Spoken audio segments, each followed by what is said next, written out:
പ്രാർത്ഥിച്ചു, എന്റെ ഇഷ്ടമല്ല പിതാവേ, അങ്ങയുടെ ഇഷ്ടം നിറവേറട്ടെ.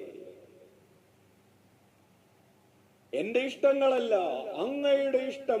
നമ്മുടെ ജീവിതത്തിലെ ഏറ്റവും അധികം പിരിമുറുക്കങ്ങൾ സംഭവിക്കുന്ന ഒരു മേഖലയാണിത്.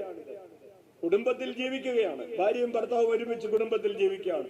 ഭർത്താവ് ഒരു ഇഷ്ടം, ഭാര്യയ്ക്ക് വേറൊരു ഇഷ്ടം. ഈ ഇഷ്ടങ്ങൾ തമ്മിൽ എന്ത് സംഭവിക്കും? ഒരു പിരിമുറുക്കം സംഭവിക്കും. അവസാനം ആരാണ് ഇത്തിരി വർത്താനം പറയാനൊക്കെ ഇത്തിരി വീക്കെന്ന് വെച്ചാൽ അയാൾ താന്നു കൊടുക്കും. ബലഹീനരാരോ അവര് താന്നു കൊടുക്കും. താന്നു കൊടുത്തു എന്ന് വിചാരിച്ച് ഉള്ളിലുള്ള ഇഷ്ടം ഉപേക്ഷിച്ചു എന്നർത്ഥമുണ്ടോ? ഇല്ല. ആ ഉള്ളിലുള്ള ഇഷ്ടവും പുറത്ത് സംഭവിക്കുന്ന ഇഷ്ടവും തമ്മിൽ ഒരു ക്ലാഷ് ഇങ്ങനെ നടന്ന് അവസാനം വാദം പിടിക്കും.